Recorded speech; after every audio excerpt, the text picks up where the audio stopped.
और आपने सत्संगियों से पूछ करके याद किया होगा, उसको बराबर पूरा पूरा समझते रहना चाहिए। जब कभी उल्टा ऊपर नीचे सुमरन करोगे फल नहीं होगा, मिलेगा नहीं, मेहनत आपकी व्यर्थ जाएगी। इसलिए सुमरन को सीधा सीधा जैसे जैसे नामदान के समय बताया उसी तरह से पहली माला तो एक जय गुरुदेव की 108 बार आपको नाम लेना है। अपना मतलब अपनी आंखें बंद करके और मुंह बंद रखना, बाहर कोई आवाज नहीं निकलना, अंदर ही अंदर 108 बार नाम लेना जय गुरुदेव। फिर पांचों नाम पहला दूसरा तीसरा चौथा पांचवा, इस तरह से लोग एक माला छोड़ते जाओ 108 बार। फिर हर एक नाम की अलग अलग माला, पहले नाम की एक माला, दूसरे नाम की दूसरी माला, तीसरे नाम की तीसरी, चौथे नाम की चौथी माला और पांचवें नाम की पांचवी। जब ये पूरा हो जाए तो अंत में जब बंद करने लगो तो जय गुरुदेव एक माला। कुल 8 माला होती है। 24 घंटे में एक बार सुमरन हो जाना चाहिए। लेकिन जब सुमरन करो तो विधि विधान के साथ जैसा बताया वैसा ही, ये नहीं कि थोड़ा लेते रहे छोड़ दिया। कोई घर में काम आ गया तो बीच में माला बंद कर दी और चल दिए उठ करके, ऐसा नहीं। सुमरन पूरा कर लो। क्या देर लगती, 10 ही मिनट तो लगेंगे, तो सुमरन पूरा नहीं होता, खंडित कर देते हो। ऐसे ही जब आदत बन जाती है तो हमेशा खंडित होता रहता है, और फिर उसका जब फल नहीं प्राप्त होता तो आप कहते हो साधन नहीं बनता, भजन नहीं बनता, ध्यान नहीं होता है। तो होगा कैसे? जब आप विधि विधान से नहीं करोगे तो नहीं होगा। इसलिए सुमरन को अच्छी तरह से समझ लेना चाहिए। फिर भजन करने की विधि बराबर समझते रहो कि भाई हम किस तरह से बैठे, लेट के भी कर सकते हैं तो बैठ के कैसे करेंगे, किस तरह से करेंगे, तो वो सब लोग आपको बता देंगे। तो हर तरह की जिसमें सुगमता हो, सुविधा मिले, उसी आसन से बैठ के भजन कर लो। ध्यान के लिए बराबर पूछते रहो। जब तक आपका ध्यान न बने, हम गलती तो नहीं कर रहे ध्यान करने में, कैसे ध्यान करना चाहिए तो वो बताते रहेंगे लोग, जो आसपास में पुराने होंगे बताएंगे, उसी अनुसार से आप करते रहो। फिर जब सत्संग में आओ तो सत्संग में समझ लो, क्योंकि नामदान तो हमेशा होता है। उसमें बैठ करके दोबारा फिर से, यानी फिर आप उसको याद कर लो कि हम गलती तो नहीं कर रहे हैं। तो आप बराबर इसको फेरते रहो। जिधर सत्संग हो नामदान वहां होता है। कहीं भी किसी जगह भी वहां पहुंच गए, उसको अच्छी तरह समझ लिया, फिर उसको मतलब पूछ लिया, ताकि मतलब यह है कि आप ठीक करते हो कि नहीं करते हो। मन मोटा ना होने पाए कि ये समझे कि भाई हम बहुत पुराने सत्संगी, लोग कहेंगे अभी तक तुमने कुछ नहीं किया, तो तुमको सया हरम, इसके पूछने में कोई सया हरम, बार बार पूछते रहो कि हम गलती तो नहीं कर रहे, भूल भरम तो नहीं है, उल्टा सीधा तो नहीं कर रहे, ऊपर का नाम नीचे, नीचे का ऊपर। इस तरह से पूछते रहोगे तो हमेशा सचेत रहोगे, तब आपको हर चीज का फल मिलेगा। तो सुमरन भी बनेगा, ध्यान भी बनेगा, भजन भी बनेगा। उल्टा सीधा करोगे तो गड़बड़ रहेगा। अच्छा, अब आए हो अब सत्संग के लिए, तो आपको बताया कि 7 बजे यहां आ जाओ, तो मैं 20 मिनट थोड़ा भजन कराऊं, 20-25 मिनट, फिर बाद में सत्संग, फिर बाद में जो नए लोग आ जाए फिर उसके बाद फिर बैठाऊंगा, क्योंकि ये तो काम जरूरी है। ये काम घर के कामों से बहुत महत्वपूर्ण, दुनिया के काम से सबसे बड़ा काम है, इससे बड़ा दूसरा कोई काम नहीं, और ये जरूरी है। तो उसको तो आपने पीछे कर दिया, जो अपने काम नहीं उसमें लगे पड़े हुए, और उससे कुछ मिलने जुलने वाला नहीं है, सिवाय परेशानी के, सिवाय तकलीफ के कुछ नहीं। तो अभी 20 मिनट आप लोग भजन पर बैठोगे। भजन पर बैठने का मतलब उसको समझ लो अच्छी तरह से, कि जब आप भजन पर बैठो तो आंख बंद, बाहर से कुछ नहीं देखना, कान बंद हो जाएंगे। कभी कभी ऐसा करते हुए ऐसे करके आंख और खोल के देखने लगे इधर हमारे बगल में कुछ कर रहा कि नहीं कर रहा, तो ये तुम्हारा भ्रम है, वो करे ना करे, वो तो उसके ऊपर जोड़ो, तुम तो करो, तो तुमको खुद ही भ्रम हो गया। फिर कभी कान खोल देते हो, कभी कुछ करते हो, तो अधूरा काम करते हो, संदेहजनक। इसलिए आपको आपका भजन नहीं बनता। ना ध्यान बनता है। तो ये नहीं, लगन के साथ बस ये देखना उस समय पर कि हमारा मन झगड़ा झंझट में, काम में, इसमें उसमें, घर खेती में, वहां दुकान में, जानवरों में, कहीं किसी जगह पर भाग करके न चला जाए, उसी को रोकथाम करनी है थोड़े समय के लिए। जितनी देर भजन में बैठो उतनी देर उसकी रोकथाम करो और कानों के साथ उसको लगाए रहो, ताकि कान यानी काम करने लगे सुनने का। जब मन बुद्धि चित्त जब नहीं लगेगा तो पर्दा तो इन्होंने इकट्ठा किया है, ये पर्दे के साथ रहेंगे तो पर्दा छटेगा, कटेगा, साफ होगा, उतरेगा, और जब ये भाग जाएंगे तो पर्दा जीव कहते हैं वैसे ही रहेगा और कान कुछ नहीं कर सकते। कान तो मतलब उन्होंने काम करना छोड़ दिया, लेकिन इनकी मदद से, क्योंकि पर्दा इनका जमा किया हुआ है, तो मदद करेंगे तो पर्दा साफ होगा तो कान सुनने का काम करने लगेंगे, नहीं तो कान जैसे के तैसे बंद। तो उस जीवात्मा में, सूरत में तो स्वयं कान है, उसमें कान बनाने की जरूरत नहीं है। जैसे बाहर का कान खराब हो जाता है ऐसा ही उसका कान खराब हो गया। क्यों? कि इस पर भी पर्दा आ गया तो कान खराब, और उस पर भी पर्दा आ गया तो उसका भी कान खराब। वो चेतन कान है, ये जड़ है, बस इतना ही अंतर है। वो चेतन है, वे जड़ है। तो चेतन चेतन की आवाज सुनेगा, जड़ जड़ की आवाज। ये जड़ उसकी आवाज नहीं सुन सकते, चेतन चेतन की आवाज सुनेगा। तो उस समय पर निगरानी रखना कि मन बुद्धि चित्त इधर उधर ना भगे। 1 मिनट 2 मिनट आपका लग जाए उतने में काम बनता है। धीरे धीरे जब लगने लगेगा तो रस आने लगेगा। अब वो रस तो अंदर है ही, वो तो रस का आग हुआ है, तालाब है, नदी है, समुद्र है, लेकिन अब वो बैठे तो दरवाजे पर, तभी तो रस मिलेगा। दरवाजे पर नहीं बैठेगा, भाग जाएगा। तो दरवाजा जब टूट जाएगा तो उधर तो कुछ मिलने वाला नहीं। तो 20 मिनट बैठाऊंगा भजन पर। देखो मेरी तरफ देखो, आप ऐसे बैठ करके, ये आसन सबसे अच्छा होता है। जब ऐसा सामूहिक हो तो ये आसन, इस पर हाथ रखे तो ये हाथ हिलेगा डुलेगा नहीं, ये भी हिलेगा बिल्कुल जकड़ जाता है एकदम से, हिलता डुलता नहीं, बदन भी नहीं हिल सकता। ये ऐसी बैठक है कि बदन भी, घर में बैठो तो दीवार का सहारा ले सकते हो। मान लो किसी की कमर दर्द होती है तो जरा सा दीवार के साथ में ऐसे उठ लगा लिया, ऐसे बैठ गए, बड़े आराम से होता है। ऐसे बैठ जाओ, 2-4 दिन 10 दिन आदत पड़ जाए, बस बैठने की आदत हो गई, बस फिर कुछ नहीं, फिर बैठे रहिए आप, कोई तकलीफ नहीं किसी तरह की। जैसे सब जगह सामूहिक सत्संग में बैठाया जाए तो ये बैठने का आसन सबसे अच्छा है। ऐसे बैठ गए, ऐसे आंख बंद की, कान बंद किए और धीरे से ऊंचा ध्यान देकर सुनने लगे। मन को, बुद्धि चित्त को रोक के रखना कानों के साथ। अच्छा बैठ तो जाओ भजन पर, कपड़ा डाल लो, सब लोग बैठ जाओ, आंख और कान बंद करो, सुनो ऊपर की तरफ, बोलो गुरुदेव जय गुरुदेव जय गुरुदेव जय गुरुदेव। नाम किसका? जय गुरुदेव। नाम किसका? जय गुरुदेव। नाम किसका? गुरु का ध्यान कर प्यारे,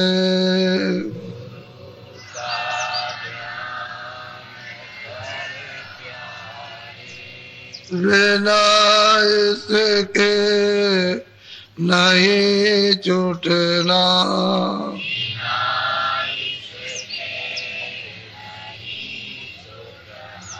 नाम के रंग में रंग जा,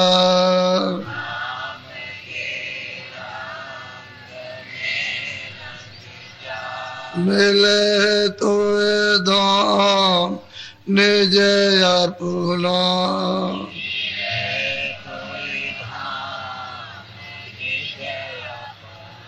गुरु के शरण दृढ़ कर ले,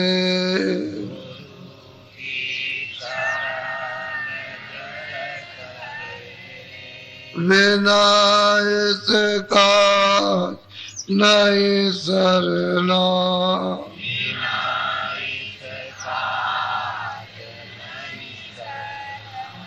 लोभ और अरमान क्यों चाहे,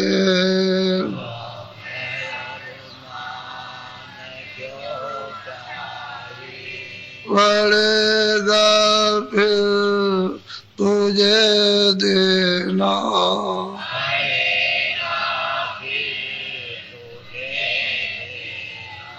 करम जो जो करेगा तो,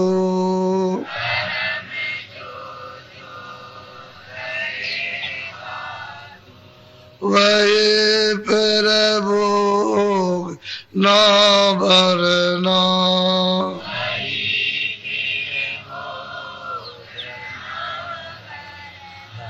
जगत के जाल से ज्यों त्यों,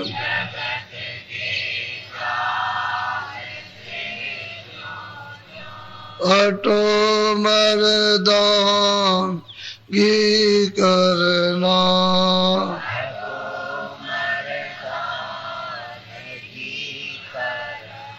जिन्होंने मार मन डाला,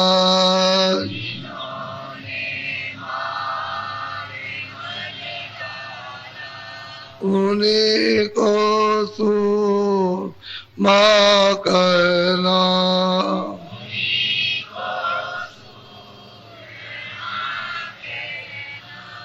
बड़ा वेरी ये मन घटो में,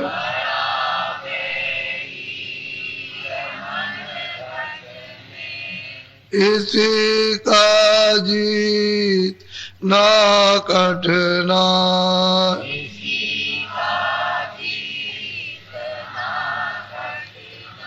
पढ़ो तुम्हें इसी के पीछे,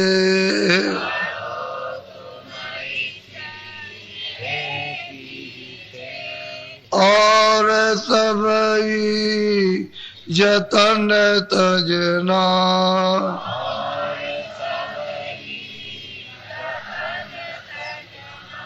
गुरु की प्रीत कर पहले,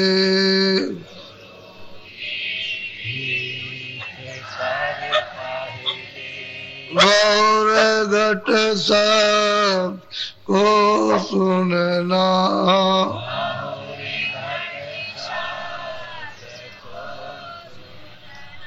मान दो बात ये मेरी,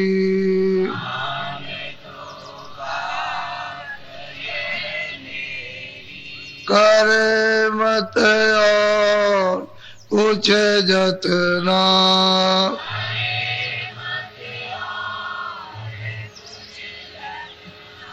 और जब जाए मन तुझसे,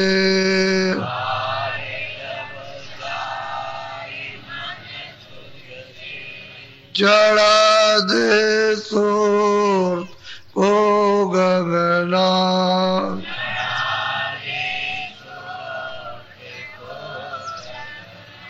और सब काम जग झूठा,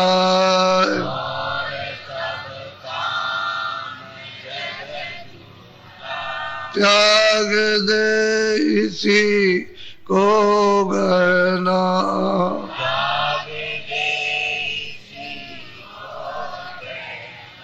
गुरु का ध्यान कर प्यारे,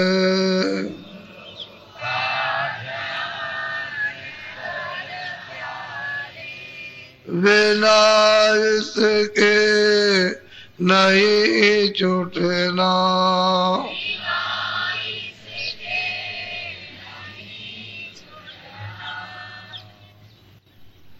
बच्चियों, ये मन बहुत काल और जुगों से सूरत के साथ लगा दिया गया। जब सूरत सतलोक से आई, नीचे उतार करके लाया गया, तो सहजल कमल में इन सब को साथ कर दिया। मन को भी, बुद्धि को भी, चित्त को भी और अहंकार को, ये सूरत के साथ लगा दिए गए।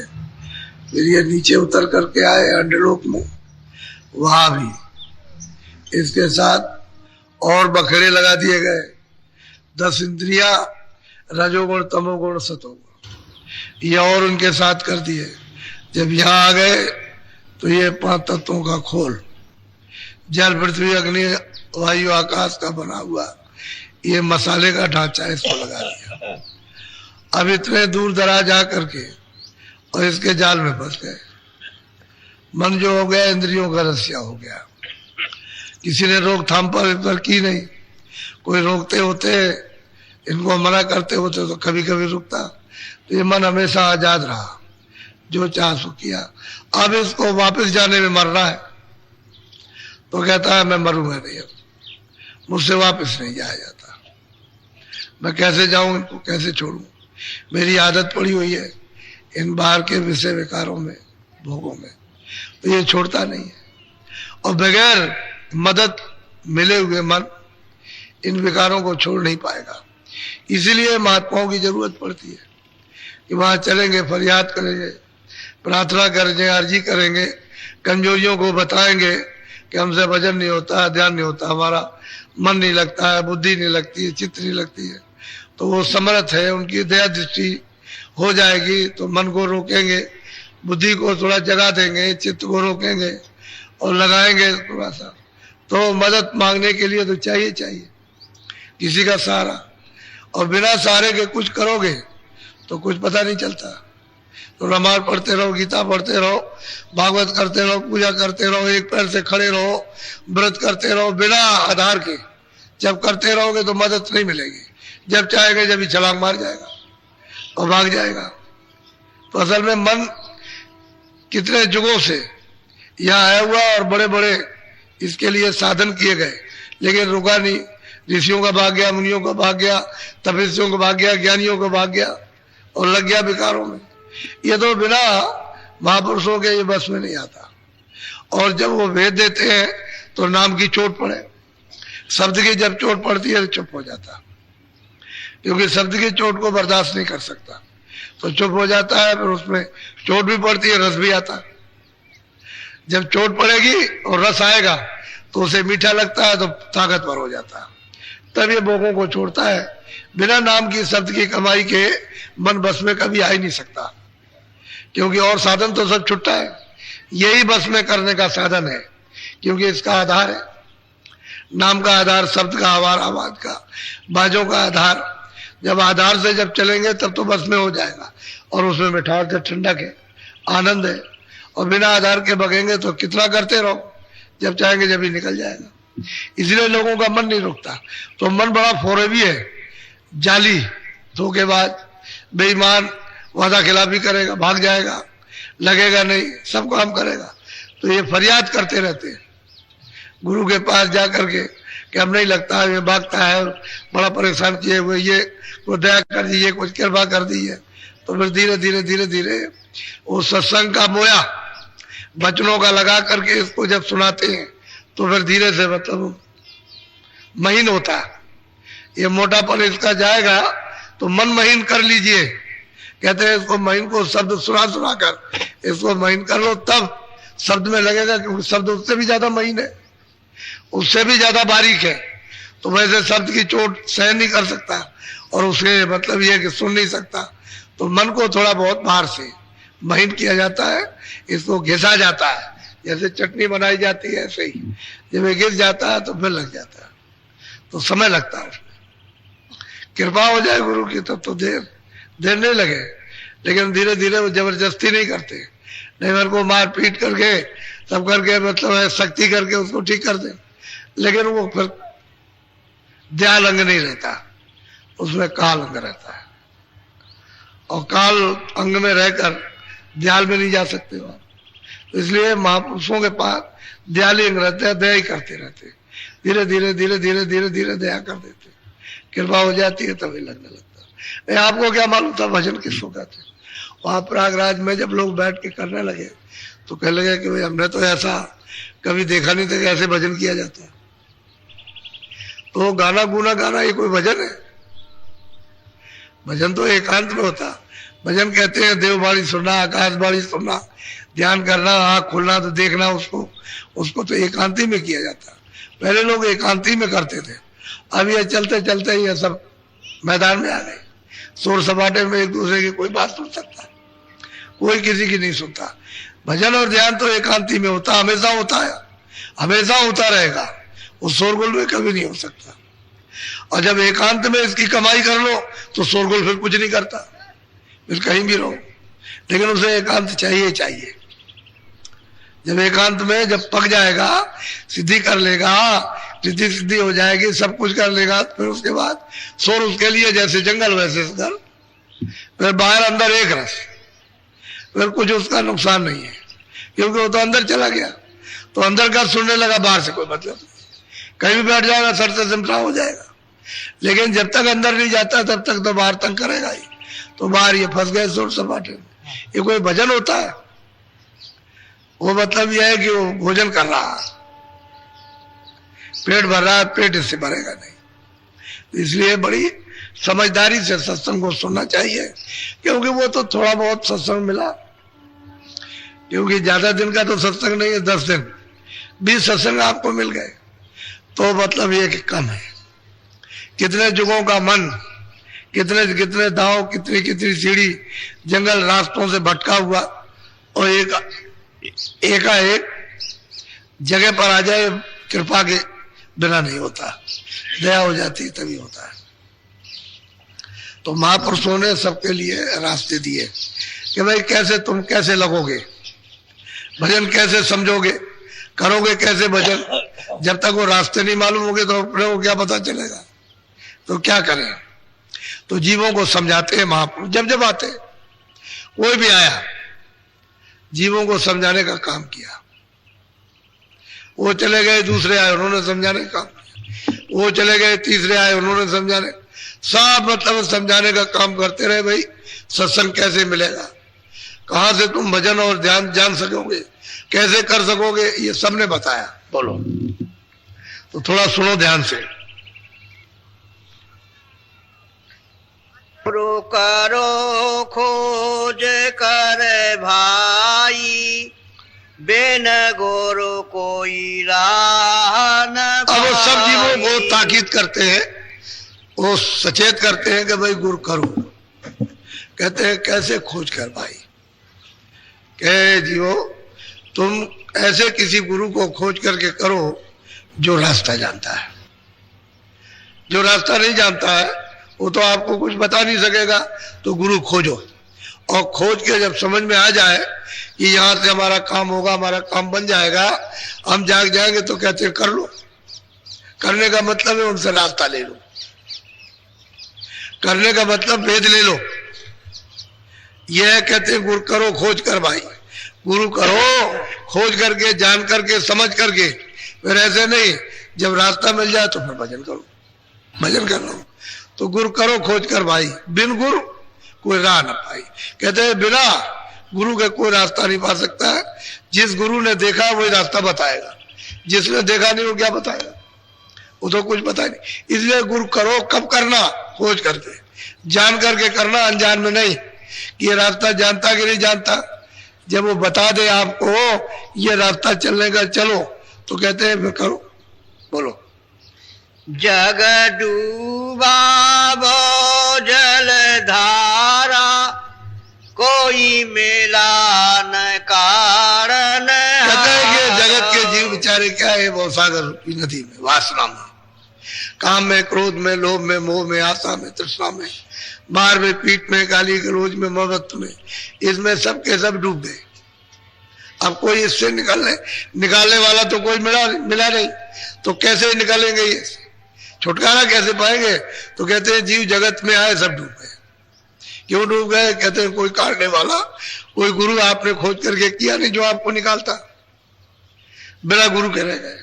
अब कहोगे हमने किताबें पढ़ ली, रामायण पढ़ ली, गीता पढ़ ली, किसी महात्मा किताब पढ़ो, उससे कुछ नहीं होता। गुरु करो खोज कर भाई।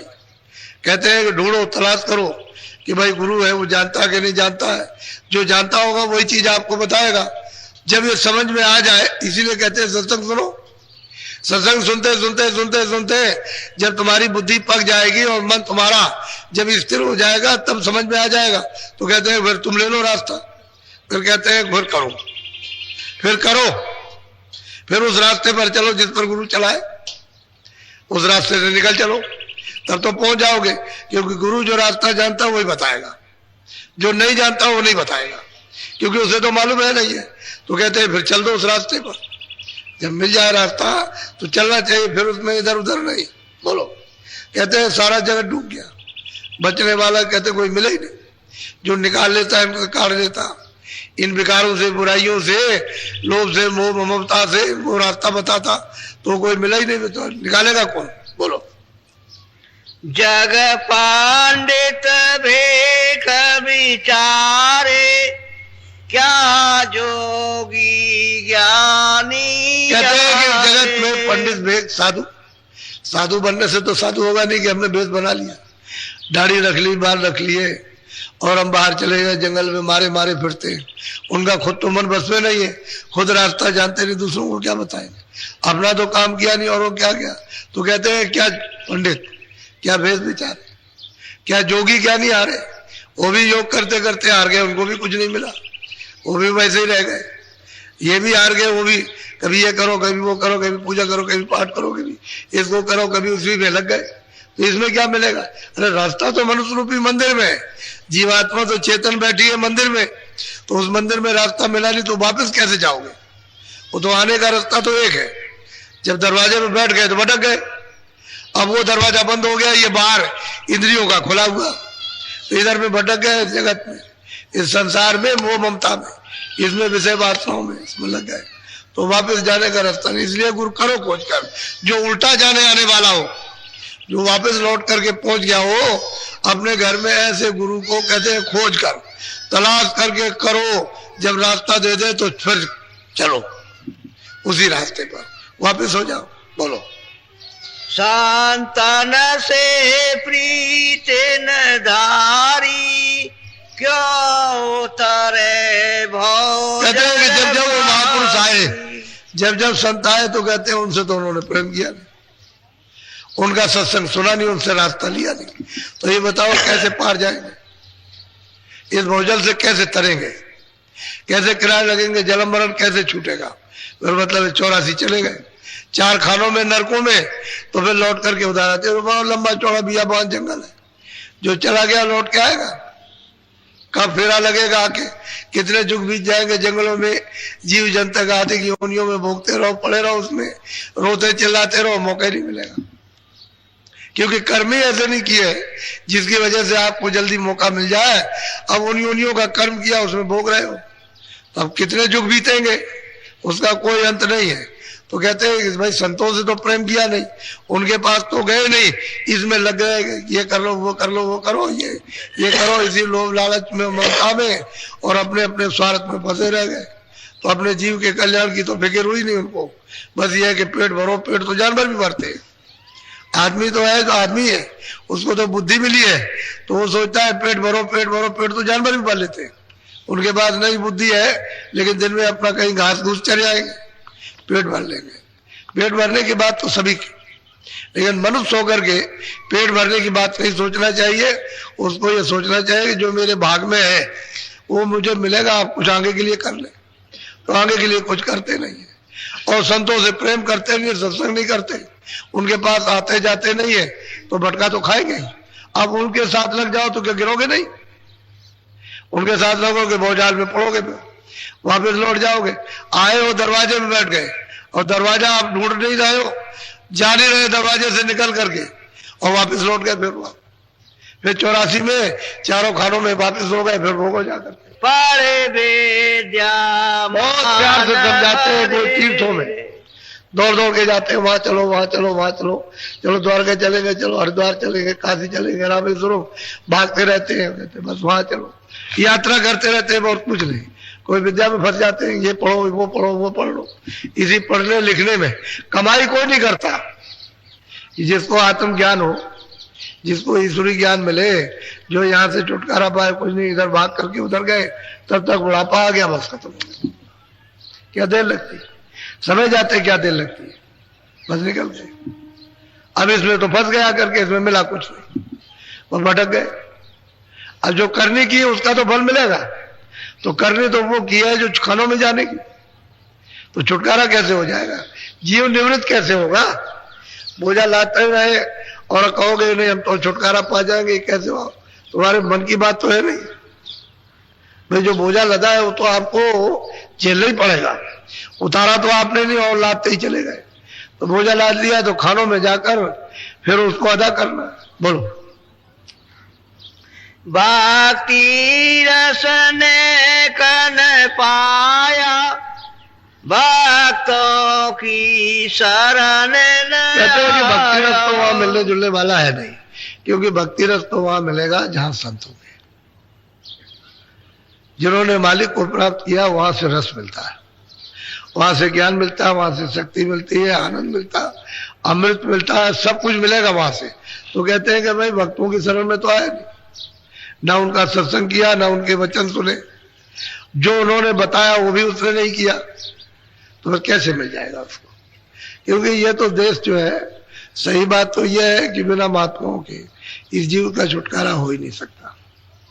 इसलिए तो उन्होंने कहा कि भाई कोई कोई महात्मा को ढूंढते हैं, किसी किसी को मिलते हैं, कोई कोई करता है और कोई कोई घर वापस लौटता है, नहीं सब भटका खा रहे सब। बोलो। भक्ति का भेदन जाना, गुरु को सतपुरुष न माना। अब कहते हैं कि भक्ति भक्ति कहते हैं किसको है, उसको तो पता नहीं। जो कृष्ण ने आदेश दिया या राम ने जो आदेश दिया और उसको बजा लिया, उसका नाम तो भक्ति है। तो भक्ति तो जिनको देखा नहीं कैसे भक्ति होगी। राम को देखा नहीं, कृष्ण को देखा नहीं, किसी महात्मा को देखा नहीं, भक्ति किसी करोगे आप, किसका पालन करोगे जिसको देखा ही नहीं आप। और कहते हैं महात्माओं के पास गया नहीं, जो ये समझता है कि भक्ति क्या है, आदेश क्या है, साधन क्या है, भजन क्या है, ध्यान क्या है, तो कहते हैं वहां भी नहीं गया, तो क्या मिलेगा उसको, कैसे समझ में उसकी आएगा। वो तो जो समझता है कि हमने रामायण पढ़ ली, गीता पढ़ ली, भागवत पढ़ ली, हम तीर्थों में हुआए, चलो यही भक्ति है हमारी। अब इसको भक्ति कोई अगर कह दिया जाए कि खराब काम क्यों करते हो, तो कहेगा हम नहीं मानते इसको। तो भक्ति किस बात की है, किसकी भक्ति कर रहे हो। अरे भक्ति तो उसी को कहते हैं जिसके आदेश का पालन हो। आदेश का पालन नहीं तो भक्ति किस बात की। पति तो उसी को कहते हैं पत्नी की बात माने, पत्नी उसको कहते हैं जो पति की बात माने। अब भाई शिष्य तो वही, मुरीद तो वही है जो मुर्शिद की बात को माने, गुरु की बात को मान ले। नहीं भक्ति किस बात की। तो कहते हैं भक्तों की शरण में तो गया नहीं, ना भक्ति का भेद सुना, और कहते हैं भक्ति भक्ति भक्ति भक्ति भक्ति। कोई रामायण गीता पढ़ने का नाम भक्ति नहीं है, उसमें जो लिखा है उसका पालन करो, तो वो तो एक भी नहीं कोई करता। बोलो। गुरु सबको पार लगावे, जो जो उन चरण कहते हैं कि जब वो वहां से आते हैं सतलोक से, सतपुरुष, वो तो आता नहीं, वो तो मालिक तो वही रहेगा, वो तो न कभी आया न कभी आएगा। तो जो उस बोध में जो सूरत आती है वही संत कहलाती है। कहते हैं उनको तो जाने ही नहीं उसको कि ये कहाँ के रहने वाले हैं, कहाँ से आए, क्या करेंगे, और जब तक कि वो मिलेंगे नहीं तब तक इसका छुटकारा हो नहीं सकता। ये उससे अलग हो गया, उस धारी से अलग हो गया, उस नाम से अलग हो गया, तो उसके साथ जुड़ेगा कैसे जब तक वो जोड़ने वाले ना मिले। वो तो एक धार फेंक रही है, उसको अपने से अलग कर दिया। अब दूसरी धार अगर मिल जाए जोड़ने वाली, तो दोनों का तार तो एक साथ ही है, लेकिन अब कोई भेद जानने वाला मिले तो इसको जुड़ा के उससे जोड़ दे, तब तो वापस हो जाएगा। अब एक फेंक रही, उस धार पर बैठा हुआ, वो बराबर फेंकती चली जा रही, और ले जाकर के उसने खानों तक पहुंचा दिया। अब वापस जाने की धार उसके पास है नहीं, तो बिना भेद के, बिना महापुरुषों के जीव कैसे उतरेगा, वापस कैसे लौट करके घर में जाएगा। ये तो परदेश है, पूरा का पूरा परदेश है। स्वर्ग भी परदेश है, ब्रह्मांड भी परदेश है, ये भी परदेश है, सब परदेश है। थोड़े थोड़े दिन का है कि तुम इतने दिन यहाँ रहो, इतने दिन यहाँ रहो, इतने दिन वहां रहो, तो उसके बाद चलो वापस लौटो। तो जहां का वही लौटा के ले आएगा, बस यही ले आएगा चार खानों में, बस इसी जगह डालेगा आकर के। वापस ले नहीं जा सकता। बिना महापुरुषों के कोई वापस नहीं ले जा सकता। बोलो। गुरु से तू बेमुख फिरता, मन के नित सन। कहते हैं मन से तू भोग बांटना इत्यादि में फंसा हुआ और गुरु से बेमुख है। गुरु कहता है कि भाई तुम चलो वापस घर में लौटो, चलो बैठो अपने घाट पर बैठ करके भजन करो, सूरत को शब्द के साथ जोड़ के चलो ले चलो। तुम घाट पर बैठ तो जाओ तो हम खिंचाई करें। अब ऐसे इंद्रियों के घाट पर अगर खींच ले तो अभी कल ही घबरा जाता है। अब किसी की जरा सी खिंचाई होती है डर गया हमसे अब नहीं हो सकता, मुझे डर लगता है। इसमें कितनी औरतें और कितने आदमी चिल्ला पड़ते हैं, कहते हमसे नहीं हो सकता, हम तो मर जाएंगे, अब नहीं हमसे होता है। तो असल में घाट पर जब इंद्रियों के बैठा रहेगा तो भय तो लगेगा ही। तो कहते हैं सूरत के घाट पर आओ, दोनों आंखों के सामने आओ, यहाँ बैठक बना लो तो गुरु यहाँ फिर खिंचाई शुरू करे तो घाट बदलेगा नहीं। इंद्रियों के भोग विकारों में फंसा रहेगा और जब विकारों से खींचेगा तो कहेगा हमारा ये सब जा रहा, अब तो हम चले जाएंगे यहाँ से, सब कुछ छीन गया, रोएगा चिल्लाएगा, फिर लौट के उसी में फंसता। तो मन के सन्मुख रहता है, जो गुरु आदेश देते हैं उसका पालन नहीं करता, उसको नहीं समझता है कि गुरु किस काम के लिए आते हैं। इसलिए सूरत को पारी उतारने का काम है उसका, लेकिन वो तरतीब से उतारेंगे। एक दफे तो उन्होंने दे दिया, जब दूसरे को दे दिया तो अब लेने का तरीका भी तो होना चाहिए। कोई वस्तु आपको दे दी जाए, एक लड़की है आपको दे दी, एक लड़का आपको दे दिया, लेकिन अब यह है कि वहां पर बड़ी परेशानी है तो कैसे वापस लिया जाएगा, तो ऐसे नहीं कोई तरीका तो होगा वापस लेने। तो इस सुरतों को, इन जीवात्माओं को जब काल मांग करके ले आया, तपस्या करके प्रसन्न करके खुशी में ले आया और खुशी में दे दिया, तो वापस अब कैसे जाए, उसका तरीका। तो कहते हैं कि गुरु से प्रेम कह रहे करो तो तुमको वो ले चले, तो प्रेम उनसे करते नहीं है, उनके पास उठते बैठते नहीं है। उनको ये नहीं समझते कि हमको लेने के लिए आए, और वो समझते हैं मनुष्य आदमी है। आदमी की तो शकल में आएंगे, अगर देवता की शकल में आया था रात को भाग जाओ, नींद उड़ जाएगी कि भूत आ गया था, भूत आ गया था।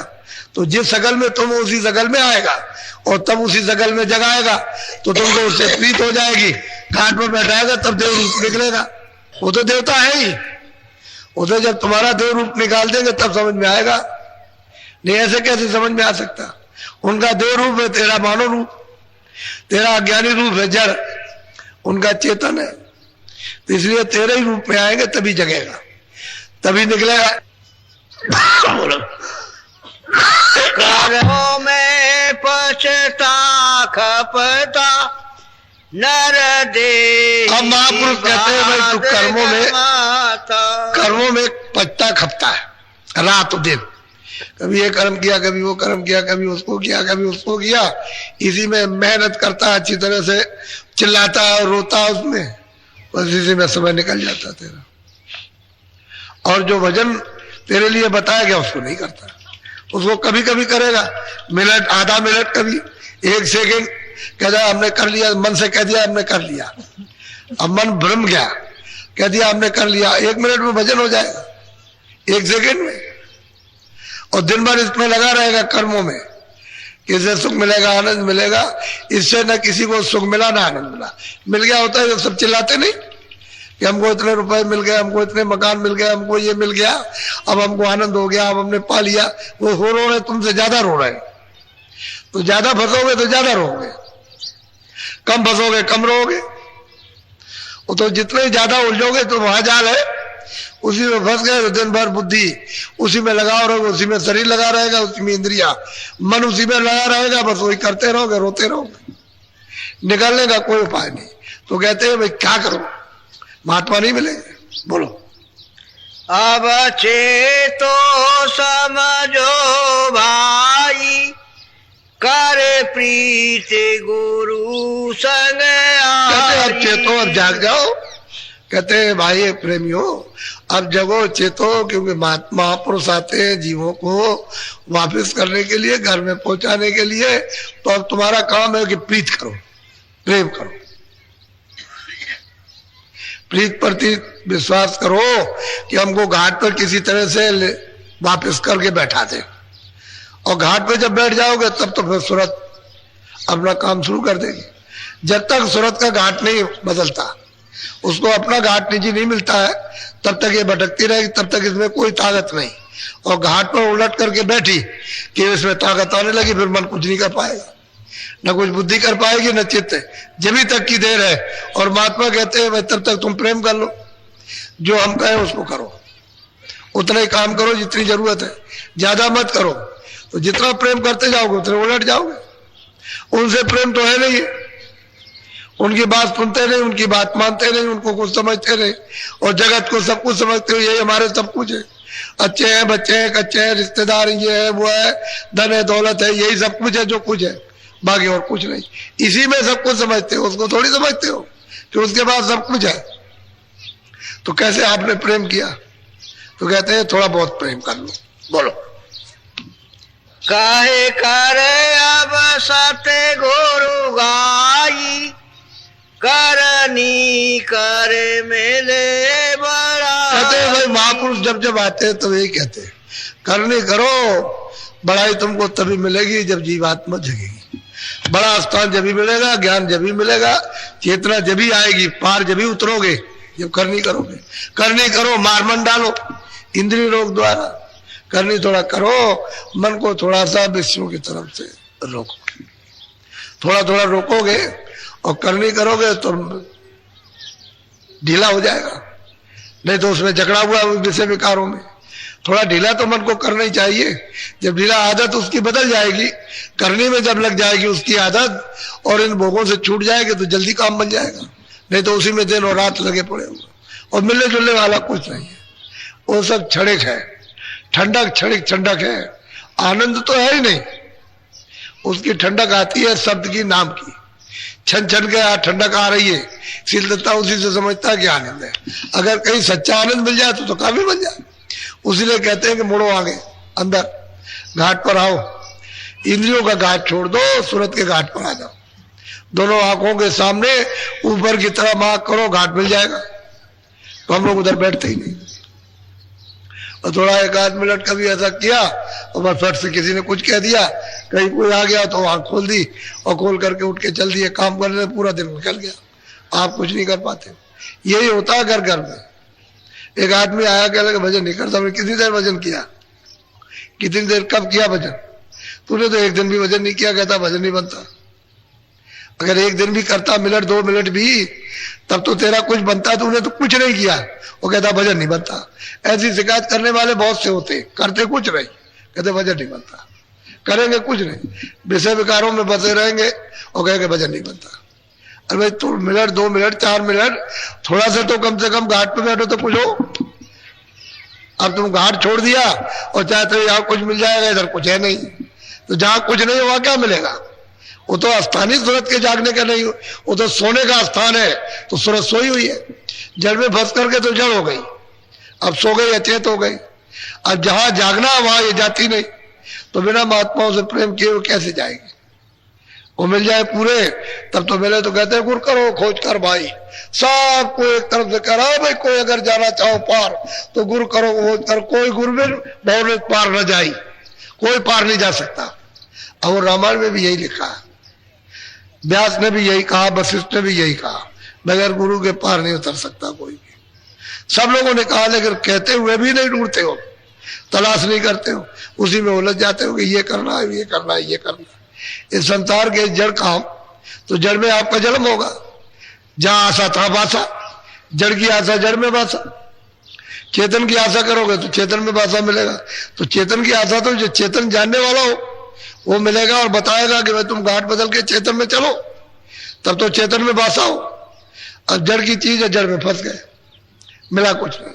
जब अभी नहीं मिला तो बाद में क्या मिलेगा? इसलिए आप सबके सब सत्संग की ज्यादा, सत्संग का नशा होना चाहिए। सत्संग से सब मालूम भी हो जाएगा, सत्संग से भजन भी बनता, जागृति भी आती है, विकार भी दूर होते हैं। सत्संग से बहुत बड़ा लाभ। सत्संग सफाई करता, धो डालता, मन को भी धोएगा, चित्त को भी धोएगा, बाहर से भी धोएगा, अंदर से भी धोएगा। सूरत को भी धोता है और मतलब बाहर इंद्रियों को भी धो डालता। सत्संग नहीं मिलेगा तो सोते रह गए। ये सब जो कुछ फल है आपको सत्संग का, कि जब आप दौड़ धूप करके थोड़ा बहुत सुन लेते हो, उसी से इतनी जागृति आ गई, उतना ही समझने लगे भाई तो कुछ नहीं है, जो कुछ था वो तो हम लेकर के बैठे हुए तो हमको पता भी नहीं था। घड़ी के घर में रहे और चलते रहे बराबर, और रोज गमन करते रहे कि हम 12 कोस चले, रहा कोलू का कोलू में, और कहकार करता है कि 12 कोस रहा, घर का घर ही में, बाहर तो गया नहीं। तो वही मन है, इसी में लगा रहता है, ये किया वो किया, और कहा हमने तो आज कर लिया था और किया कुछ नहीं। अरे पता तो महापुरुषों के पास जाकर के मालूम होगा कि तुम करते हो कि नहीं करते हो, किया कि नहीं किया। ऐसे बगैर जानकार के कैसे पता चलेगा। अब सभी अंधे मिल जाए तो सूरज का पता कौन बताएगा, सबकी आंखें बंद हो जाए, ये कौन कहेगा ये सूरज निकला। एक आध तो होना चाहिए जिसकी आंख ठीक हो और सूरज को देखता हो, वही तो बताएगा। कहेगा नहीं सूरज है, देखो रोशनी हो गई और ये निकला, सब अंधे रहे। तो महापुरुष आते हैं सूरज के समान, वो उस मालिक को देखते, कहते हैं चलो भाई चलो, ये सब अंधे हैं, चलो तुमको आंख दे, तो आंख बना करके दे देते हैं। तो फिर वो देखने लगते हैं, कहते हैं कि नहीं वो तो सूरज है, वो तो मालिक है, उसका रास्ता है, उसका मतलब ये है कि घर है, देश है, उसका आनंद है, तो चल पड़ते। अब वो प्रेमी पीछे से जो प्राप्त करते हैं वही तो गाते हैं कि हमको महात्माओं ने दिया, उन्होंने दिया, उन्होंने दिया, उन्होंने दिया हमको, उन्होंने दिया, फिर वो कहेंगे हमको उन्होंने दिया, उन्होंने दिया, ऐसे। और जब सब सो जाएंगे तो फिर कौन जगाएगा, कोई जगाने वाला तो चाहिए। कि तुम सो रहे हो इस मोह निशा अज्ञान रात्रि में, तुम्हारा जीवन खराब हो रहा है, फिर तुमको मिलेगा नहीं।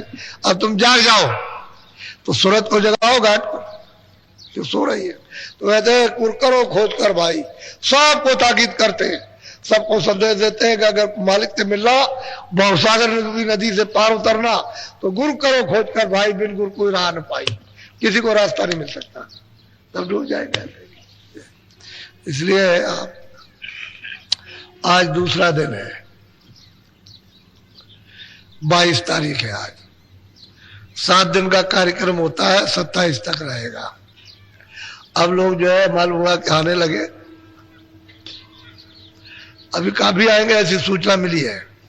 हम तो चाहते थे ना आए तो अच्छा है, क्योंकि हम अभी बहुत थके हुए आए वहां से, इतनी मेहनत 4-5 महीने की और वो अभी तक आराम नहीं मिला। तो थोड़ा सा सोचा था कि वही लोग आ जाएंगे, चलो भाई जो पास के कुछ थे, लेकिन ऐसा मालूम हो रहा है कि लोग आएंगे।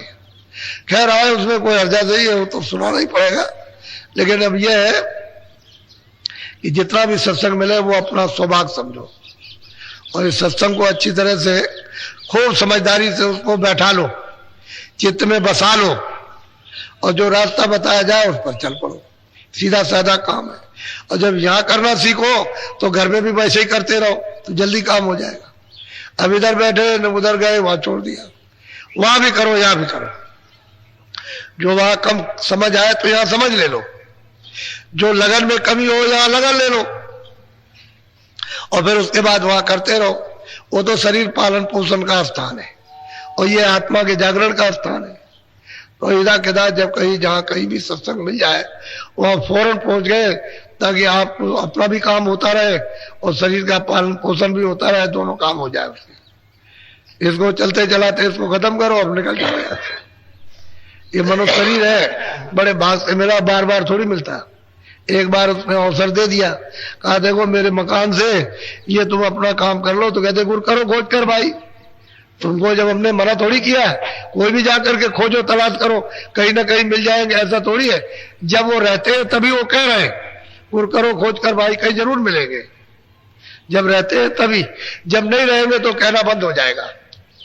फिर महापुरुष कभी ऐसा कहेंगे ही नहीं, फिर बंद कर देंगे कि नहीं अब नहीं मिलेंगे आप, चाहे जितना खोजो तलाश करो। नहीं ऐसा नहीं, गुरु करो खोज कर भाई, बिल्कुल कोई राह न पाई। जब बराबर ये चला आ रहा है तो आपको खोजना चाहिए, तलाश करना चाहिए, तो कहीं ना कहीं मिल जाते, रास्ता मिल जाता, चल पड़ते। तो कहते हैं कैसे चलोगे, उनसे प्रेम कर लो, वो जहां आते जाते हैं वही आपको ले जाएंगे, प्रेम तो करो उनसे। अबे जो जहां आता जाता वहां ले जाएगा। जब प्रेम कर लोगे तो यहां से यानी मतलब लड़की को अपने घर ले जाएगा, और जब घर ही नहीं होगा तो कहां ले जाएगा। ये जीवात्मा यहाँ की नहीं है तो अपने घर में वापस लौट जाए तुम अच्छा। तो कहते हैं कि गुरु को करो, किसी को जानकार को, जानकार नहीं मिलेगा आने जाने वाला तो आपको कुछ नहीं मिल सकता। बड़ी सीधी बात महापुरुषों ने समय समय पर सबको बताई, लेकिन जगह कौन? सब सो रहे। जब इस भट्टी अंधकार में सब सो रहे अचेत होकर और दुनिया में खोज रहे हैं कुछ मिल जाए तो यहाँ मिलेगा क्या? यहाँ है क्या? कुछ नहीं है यहाँ सिवाय रोना धोना और कुछ नहीं। चलो यहाँ निकलो, चलो बस ये समय पूरा हुआ, चलो निकलो। वो तुम्हारे सामने तुमको निकालता जाता, लड़के को, लड़की को, इसको, माँ को, पिता को, पति को, पत्नी को, सबको निकाल देता। एक दूसरे चिल्लाते रहते, कुछ नहीं सुनता। अरे यार कोई सुनवाई है? या तेरा कुछ हो तब तो सुनवाई हो, तेरा कुछ है ही नहीं है। वो तो कहता सब मेरा दिया हुआ है, तो तुम इस तरह से काम में लो। तो काम लेना आपने बंद कर दिया और फंस गए उसमें। बस जब फंस गए तो झगड़ा झंझट होने लगा, बस उसी में आप रो रहे हो। और किसी का कुछ नहीं, जिसकी चीज है उसको वापस कर दो। नहीं तो भाई जो आपकी चीज अपनी ले लीजिए, आपने दी थी और वापस लीजिए, अब हमको इसकी जरूरत नहीं है। वो बिना महात्माओं के वापस कर नहीं सकते हो, तो कोई तो मिलना चाहिए, कोई ना कोई। सबको हवा देते, बिन गुरु गोविंद करा न कोई भी नहीं पार जा सकता है। लेकिन कौन होना चाहिए कि जो उसको प्राप्त कर चुका। बोलो जय गुरुदेव। कुछ लोग पीछे आ गए तो 20 मिनट भजन कराऊंगा फिर। आप लोग सबके सब अब 2 अलग अलग कर दूंगा भाग। पहले तो ध्यान कराऊंगा जब आओगे और बाद में भजन कराऊंगा। तो पहले जब आए तो बैठ गए ऐसे, हिला डुल्ला बंद, ऐसे बैठ गए इस तरह से, और आंख बंद की, मुंह बंद रखा, और ये आंखें दोनों आपकी ये बंद हो जाएंगी। ये बीचों बीच में तीसरी आंख है, अंदर की आंख से सामने सीधा देखने का काम करना। जैसे किसी की आंख खराब हो जाए और उसको बनवाई जाए तो वो ऐसे करके देखता है, कुछ नहीं दिखाई देता। तो वो क्या कहते हैं, जैसे हरा कोई कपड़ा वगैरह पट्टी लगाए रहना, सूरज की रोशनी ना पड़े, नहीं तो रोशनी फिर काम नहीं करेगी। तो हरा कपड़ा लगाए रहता है उसको, और मतलब ऐसा देखता रहता है। धीरे धीरे धीरे धीरे कुछ दिनों के बाद रोशनी आने लगती है तो दिखाई देने लगता। ऐसे ही अंदर में है, अंदर में भी ऐसे ही बिल्कुल अंधकार है, एकदम पर्दा पड़ा हुआ धुंधुकार। तो जब आप दृष्टि को एक जगह रोकोगे, एकाग्र करोगे और धीरे धीरे एक जगह जमाओगे, तो धीरे धीरे धीरे धीरे धीरे धीरे धीरे धीरे पर्दा साफ होगा, तो कहीं ना कहीं से रोशनी आने लगेगी, प्रकाश आने लगेगा। वही तुम्हारी अंदर की तीसरी आंख, दिमाग, ज्ञान चक्षु खुल जाता है, वही खुलता है, उसी से दिखाई देता है।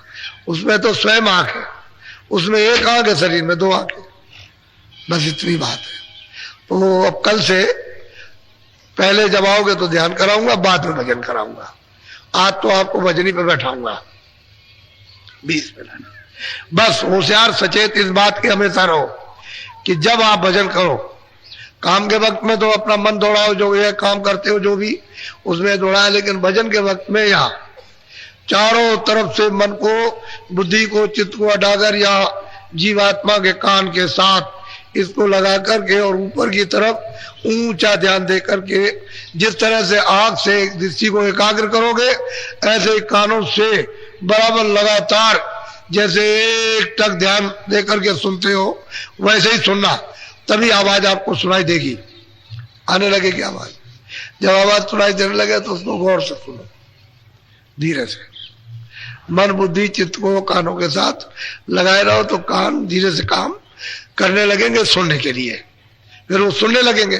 और मन बुद्धि चित्त जब ये भाग जाएंगे तो पर्दा है, सामने पड़ा हुआ पर्दा हटेगा नहीं, वो लेकर के भाग जाएंगे। पर्दा तो इनकी वजह से सामने, तो मन बुद्धि चित्त रहेगा, जिन्होंने पर्दा इकट्ठा किया वो साथ रहेगा तो कटेगा, साफ होगा। तो धीरे से कान लगेंगे, सुनाई देगा। ऊपर से जो आवाज आ रही शब्द आ रहा वही नाम है। कोई भी आवाज पहले हो, नाम तो सभी है, शब्द सभी है जो ऊपर से आवाज आ रही है, लेकिन फिर आपको छांटना पड़ेगा। जब बहुत तरह की आवाजें आएंगी फिर छांटना है कि भाई हमको ऊपर वाली आवाज कौन सी जो ऊपर ले जाएगी, नीचे वाली आवाज तो आपको मालूम होगी कि नीचे वाली वो तो नीचे फेंकेगी, ऊपर नहीं चढ़ाएगी। लेकिन जब ऊपर की आवाज को जब चाटोगे तो ऊपर खींचेगी, उसमें छटनी करनी पड़ेगी। पहले तो आवाजें सब प्रकट हो जाने दो, जिस तरह की भी जो आवाज आए तरह तरह की उसको आने दो, और फिर ये जो नाम दान के वक्त बताई जाती है उसको छांटना है। जब वो छांटोगे तो खिंचाव होगा, तो ऊपर का खिंचाव होगा वापस जाने का। एक तरफ तो फेंकने का है, वो फेंक रही है इधर को, वो उधर नहीं ले जाएगी, उधर फेंकती रहेगी बराबर, ऐसे ढकेलती रहती है उसी सूरत को। और वो आवाज जब पकड़ोगे तो खींचेगी, उस आवाज पर तभी पार जाओगे। जब खिंचाव वाली आवाज पर बैठोगे, वो जहाज है, नौका है, तब वो पार उतारेगी, वापस ले जाएगी। तो दो तरह की आवाज है, एक नीचे वो माया की धार है जो नीचे फेंक रही है, और एक वापस ले जाने की दयाल की धार।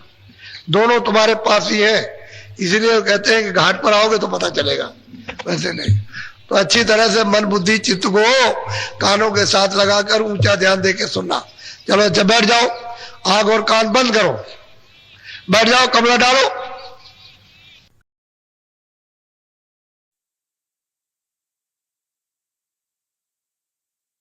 यदि साधक वासना को त्याग कर नित्य साधना करे तो गुरु कृपा से इन लोकों में महीना 2 महीना में जा सकता है। सहारा तो साधक को गुरु का पूरा होगा, उसकी मदद बगैर साधक एक तिल भी आगे काम नहीं कर सकता है। साधकों को इस साधन में तनिक भी अभिमान नहीं करना चाहिए। यदि साधक साधन करते समय दूसरों की सेवा करता चले तो अति सुंदर होगा। दीनता का पथ साधक के लाभकारी होगा। साधक भाव की दृढ़ता साधक में ज्यादा होनी जरूरी है। साधक सर्वदा गुरु का सहारा लेता चले। साधक अपने श्वास को किसी अनीत कर्म में खर्च न करे, क्योंकि कर्म का असर आ गया तो मन मैला होगा और साधना में विघ्न होगा। जो साधक बगैर गुरु के आत्म अनुभव करना चाहे तो यह कदापि नहीं होगा। यदि किसी साधक ने बगैर गुरु के आत्म सुख अनुभव किया हो, उसे हमारे सामने लाओ, तब सही सत्य माना जा सकेगा, वरना तुम्हारा कहना गलत है। आत्म साक्षात्कार के लिए जिज्ञासु को अपना तन मन वचन बेचना होगा, और इस तन मन को खरीदने वाला भी होना चाहिए। जब साधक को चरणों का साक्षात्कार होता है, उसी समय अंतर में ध्वनि सुनाई देने लगे और ध्वनि के अंतर में रस आने लगे, उस समय साधक को अधिकार है कि जिसको ज्यादा पसंद करे उसी में अपनी सुरत रत कर दे। साधक को चाहिए कि जिधर से ध्वनि आती हो उसी तरफ अपना तवज्जो ले चले और लगातार सुनने का मुहावरा डाले। जैसे जैसे ध्वनि आती जावे वैसे वैसे सुरत साफ होती जावेगी। सुरत को शब्द नाम धुनि के साथ जोड़ना और साथ साथ वासना की ओर से अपना मन हटाना। जब साधक की वासनाएं जो संसारी हैं उनकी तरफ से कमी होगी, उसी कदर शब्द आहिस्ता आहिस्ता अपनी सुरत को ऊपर खींचेगा। शब्द चैतन्य है, सुरत को तौलता रहता है। जिस वक्त वह जिस दिन सुरत को अपने लायक कर लेगा, उसी दिन तुरंत सुरत को खींचकर ऊपर के दिव्यलोक में पहुंचा देगा। आंखों के ऊपर दिव्यलोक का रास्ता शुरू होता है। ऊपर की ओर तुम अपनी आंखों को करो और संसार की ओर से अपना ध्यान हटाओ, तब तुम्हें शब्द सुनाई देगा। यह तो साधन तीसरे तिल पर पहुंचने का है, जो गुरु कृपा से प्राप्त होगा।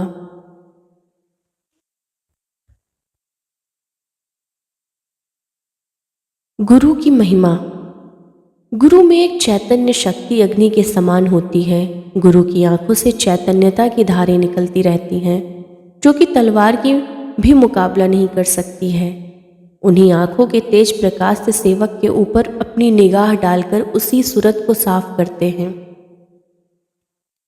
गुरु की दया के 2 स्थान, एक तो उनकी आंखें, दूसरे उनके चरणों के स्पर्श से अभिमान का त्याग होता है और सेवक के अंदर यह भाव पैदा होता है कि गुरु की आंखों के सामने ठहरकर उनकी दया ले सकें। गुरु के पास पहुंचकर भी कुछ कानून उनकी दया के होते हैं, जिसके द्वारा दया प्राप्त की जा सकती है। यदि सेवक ने गुरु के नियमों का पालन भली बात कर लिया तो यह सत्य है कि दया सेवक अवश्य प्राप्त कर लेगा। सेवक को गुरु के पास पहुंचकर सदा चुस्त चालाक रहना चाहिए। सेवक जरा भी गुरु के पास रहकर गाफिली करता है तो यह सत्य है कि गुरु की दया से खाली रहेगी। सत्संगी जनों को आदेश है कि जहाँ तक बने वचनों का पालन करें। सत्संगी की हालतें कभी कभी नाजुक गुजरने लगती हैं। ऐसी नाजुक परिस्थितियों में सेवक घबरा जाता है और परमार्थ में कमी शुरू हो जाती है। यह जरूर है कि कर्म अनुसार गुरु कुछ हालातों को पैदा इसलिए कर रहा है कि उसके कर्म कट जावें। पर सत्संगी जनों को यह सुनाया जाता है कि तुमने इतने दिन जो सत्संग सुना है उसका तुम्हें क्या असर हुआ और तुमने परमार्थ के रास्ते में क्या करनी की। कभी कभी सत्संगी जनों की परीक्षा संसारियों के द्वारा कराई जाती है और उन्हीं के द्वारा कर्म काटने का प्रबंधन किया जाता है। सत्संगी जनों को जो परमार्थ में हाथ धोकर लगे हैं उन्हें सत्संग के पूर्व के कर्मों पर ध्यान देना होगा और साथ ही जिस अवस्था में अब हैं उसको भी विचार करना होगा। सत्संगी जनों को तभी समझ में आ सकता है जबकि अपने कर्म का विचार किया जाए। गुरु की महानता सदा से रही है और रहेगी। गुरु ने सत्संगी जनों को नेक पाक और पवित्र बनाया है और जो उनकी शरण में आवेगा उन्हीं को बनाते रहेंगे।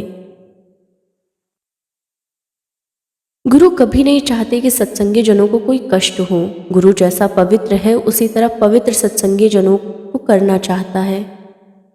सत्संगी जनों को उपदेश देकर सदा नाम कमाई में लगे रहना चाहिए। जहाँ तक हो सके जब जब मौका मिले साधन करते रहना चाहिए। साधक अपने अंदर एकता का भाव उसी वक्त प्रकट कर सकता है जबकि गुरु की आज्ञा का पालन करे। कुछ लोग ऐसे होते हैं कि गुरु के पास गए, उपदेश लिया और कुछ साधन न किया, फिर दूसरों के पास पहुंच गए। साधक नहीं समझ पाता है कि करने का फल हमारे इरादों के अनुसार मिलेगा। यदि हमारा इरादा सच्चा है और दृढ़ है और गुरु सच्चा मिल गया है तो चिंता की बात नहीं। जल्दी नहीं करनी चाहिए और दूसरों के दरवाजों पर जाने और भीख मांगना उचित ना होगा। साही दर पर पहुंचकर इरादों के अनुसार भीख मिल जाती है। जो रास्ता गुरु ने साधक को दिया उसकी कमाई अर्थात साधन करना अति जरूरी है। साधन के द्वारा दया का फल प्रकट होता है। चेतावनी, सत्संगियों या दुनिया है, इससे अपने कर्म अनुसार इन्हीं भोग योनियों में रहना है। उन्हीं नीच योनियों में जाने का कर्म करते हैं। अभी करने से मान नहीं रहे हैं, आगे उन्हें पछताना होगा। साधन करने वाले प्रेमी जनों को आदेश दिया जाता है, मारने को ना मिले तो चले महात्मा के पास आकर एक प्रश्न कर लिया जाए। यदि उन्हें समझा दिया गया और समझ में भी आ गया पर उनके मूढ़ अज्ञान भाव में उसे ठुकरा कर फिर उसी अनिच्छा स्वभाव में बरतने लगे। ऐसे लोग जिज्ञासु नहीं होते हैं। वो तो अपना समय नष्ट कर चुके हैं, दूसरों का समय जाया करते हैं। मैं तो यही कहूँगा कि कीमती वक्त किसी का कोई जाया करता है तो उसे पाप का भी भागी बनना होगा और एक दिन उसके लिए भी आता है जबकि उसे पछताना होगा। यह मत समझो कि किसी को धोखा देता हूं तो मेरे लिए धोखा नहीं होगा, धोखा तुम्हारे लिए भी अवश्य होगा। करनी का फल, मनुष्य की करनी का फल सबके सामने देर अबेर आएगा। यदि हम किसी के साथ अच्छा व्यवहार करते हैं या किसी के साथ बुरा व्यवहार करते हैं तो इन दोनों का परिणाम हमारे सामने अवश्य आएगा। परमात्मा हमारे लिए नहीं है पर परमात्मा के लिए हम हैं। उन्हें नहीं देखते हैं पर वो हमको देखता है। हम में वह आँख नहीं है जो हम उसे देख सकें, उसमें वह आँख है जो मुझे देखता है। जो परमात्मा की सत्ता के साथ जुड़ गए हैं वह परमात्मा को सब जगह देखते हैं। हम परमात्मा से जुदा है इसलिए परमात्मा सब जगह मौजूद नहीं है। हमारे कर्तव्य, तुम यह कोशिश करो कि परमात्मा के साथ जुड़ जाओ। यदि तुम्हें रास्ता नहीं मिल रहा है तो तुम गुरु के पास पहुंचो, वह तुम्हें परमात्मा के साथ जुड़ने का भेद देगा। गुरु वही शक्ति है जो परमात्मा के साथ जुड़ी हुई है। बाहर की आंखों से हम मनुष्य गुरु देखते हैं। समय तो यह है कि जो आत्मा परमात्मा की सत्ता के साथ जुड़कर उसकी तद्रूप हो गई वह उस परमात्मा का रूप है जो कि अपनी सत्यता गुरु रूप से प्रकट करता है, अर्थात अपना बोध कराता है। जीवन के लक्ष्य का निशाना मुर्गवी जानती है। पतंगा अपने लक्ष्य को समझता है, हंस अपने को समझता है। पक्षियों की यह हालत है कि जो कि अपने वसूल को समझ रहे हैं, पर अफसोस है कि हम मनुष्य नहीं समझ रहे हैं। स्वार्थ भाव में आकर कर्म करें और अपने विचार से कुछ न समझें, यह हमारी भूल है। साधक के कर्तव्य। हर क्रिया आपको उतनी ही करनी होगी जितना कि हम शरीर के स्वास्थ्य को कायम रख सकें। परमार्थ कमाने के साथ साधक को ज़्यादा फंसाव संसार में नहीं रखना चाहिए। साधक को फंसाव ज़्यादा संसार में रहा तो जब साधक साधन में बैठेगा उस वक्त उसका मन नहीं लगेगा और अकुलाकर साधन छोड़ देगा। साधन करने वालों में इस बात की बहुत बड़ी कमी रहती है जो दूर नहीं कर पाते हैं। या तो साधक अपना स्वभाव साधन के वक्त ऐसा डाल ले कि जब साधन में बैठे उस वक्त सब काम छोड़कर साधन में अपना चित्त मन सूरत लगाए रखे। जब तक साधक इस स्वभाव का साधन नहीं करेगा तब तक मन सूरत एकाग्र नहीं होंगे। गुरु के साथ साधक का स्वभाव बदल जाता है, तब साधक साधन में सफलता प्राप्त कर लेता है। जब तक इंद्रियां स्वभाव की कमी नहीं होंगी तब तक सूरत जागेगी नहीं। आँख, कान, जबान, नाक, इंद्रियां, इनका फंसाव भोगों के साथ है। यह इंद्रियां भोगों के साथ लगकर गुलाम बन गई हैं। मन इंद्रिय द्वारों पर बैठकर द्वार का पहरेदार बन गया और सूरत मन की